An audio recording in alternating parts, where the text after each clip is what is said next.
Of all the characters in the Bible, the one that I relate to the most closely is Pilate. Pilate is a strong man in a tough spot.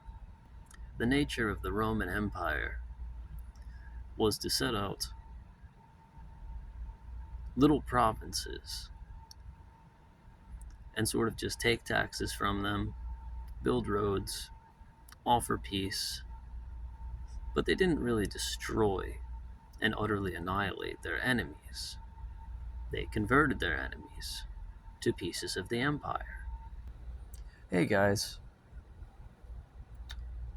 you don't need to stop doing anything. Just offer a sacrifice to Caesar, okay? You can worship whatever gods you want, just do that too. And then we'll know that you guys are a part of the club. That did not go over very well amongst the Judeans, the most obstinate and stubborn people. And it was impossible for Pilate to explain to Caesar just who he was dealing with. In any other city, the number of Roman soldiers present could have kept people from reacting with violence. But the nature of Israel, the nature of Jerusalem, the nature of Judea, it was something that Rome could not comprehend. One of the major reasons for this was the profound ability for festivals to increase the population by 10 times the amount. Couple this with the dispersion of the Jewish and Israelite diaspora all coming back at the same time. It was a very difficult thing to plan for. If the population of New York City increased by 10 times, the police force would probably be overwhelmed. So for Pilate to describe to Caesar what he was dealing with, it was almost impossible. You had these moments of profound peace where you had too many soldiers, and then you'd have moments where they were utterly dwarfed by the swarms of people that arrived. So how many soldiers do you need? Imagine an emissary of Rome coming to Jerusalem during a time of peace and seeing a surplus of soldiers and saying, "Oh, you don't need all these guys."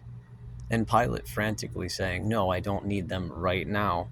But if you would just come back during the Passover, during the festivals, I promise you, you could understand."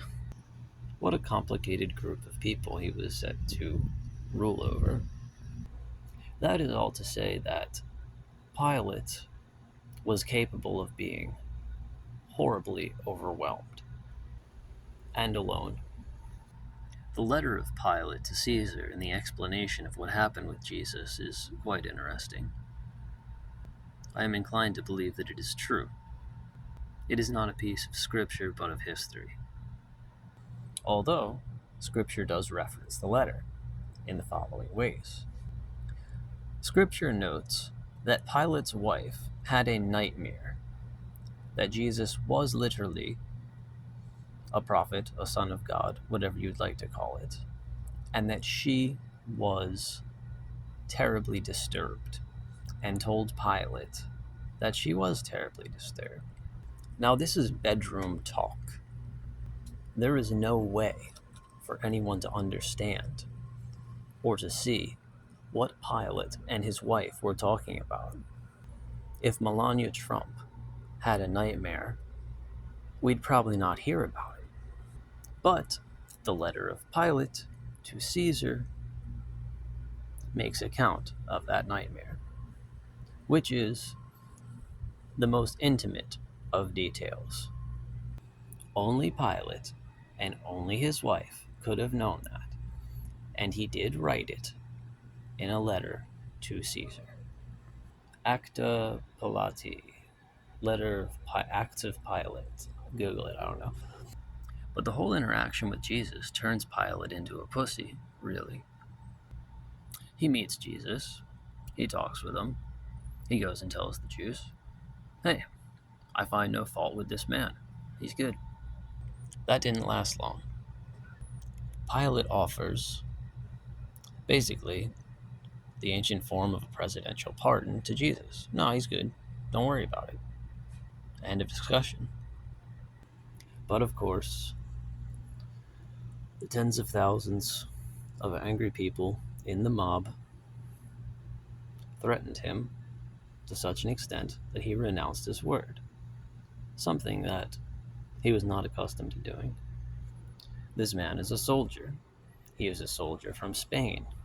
He is a soldier that has taken orders, that has killed people. He has seen people in fear.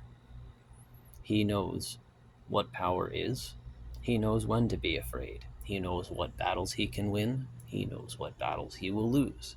And he realizes that this is a battle he and his soldiers will lose. And so Pilate compromises. All right, well, I'm not going to crucify him, but I will beat him. So we'll have him flogged. So Pilate has him flogged.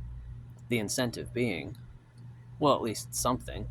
I don't want to crucify him, but they'll know that I've done something, and at least they'll realize that I've met them halfway. You cannot meet demons halfway. That weakness will be exploited.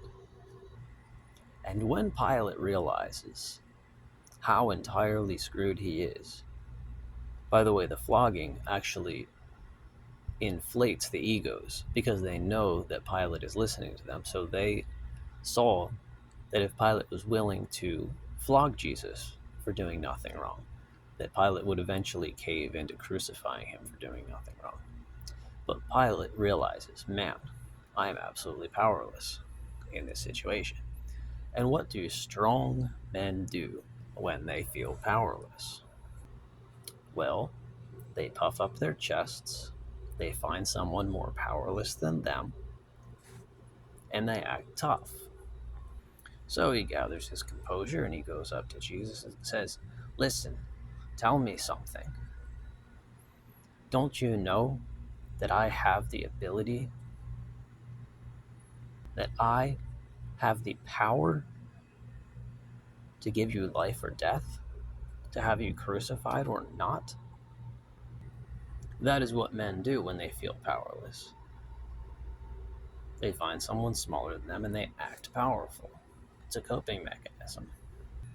And of all the responses of Jesus, he probably didn't expect Jesus' forgiveness and understanding. Now, Jesus might have said, hey, you said I'm good to go. Why can't I go? Jesus could have said, hey, listen, you said I was good and then you flogged me. Why did you do that? Why are you being a wuss? Jesus could have asked for protection. He could have demanded that Pilate stayed with his original word, his original declarations. But Jesus says to Pilate, nah, man. No, you're not powerful. The only power that you have is given you by God. And so the sin, the greater sin, lies with them. It lies with the one that turned me over to you. And in this moment, Jesus is expressing forgiveness and understanding to a person and basically saying, listen, I know that you're weak. I know that you're not in power. Don't worry about it. This is not your fault. What is about to happen to me? He did not say those words precisely, to be clear. All that Jesus said was, no, you don't have any power except that given you by God. So you don't have the power to fix it. And the greater sin is the people that turn me over to you and they're asking for me to be crucified. So Jesus just basically calls Pilate's bluff and says, yeah, no, you're not in control of this situation, man. And whatever you're going to do, it has to happen. And the fault lies with them, not you. So he's basically just giving permission to the ruler of the area to kill him.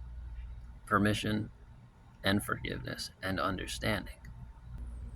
And only after Jesus tells Pilate that it's not his fault, does Pilate take him out, wash his hands, and have him crucified. I feel like Pilate in this evil world. I feel like if I make money, my taxes will go to an evil government that hurts people, that sins, that hates Jesus, that hates Christians.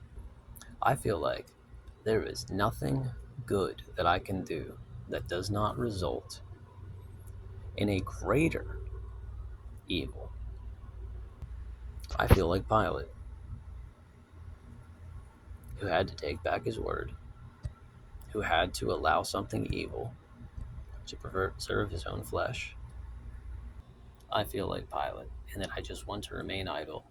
I want to wash my hands and never touch anything again that will make my hands dirty. And that is why I love Pilate, and I relate to him. He is a fascinatingly underrated character. A man trying to do good, who is forced to do evil, and copes by washing his hands. Someone Jesus understands and forgives and gives permission to make mistakes. So shout out to Pilate. Love you, bro. Peace.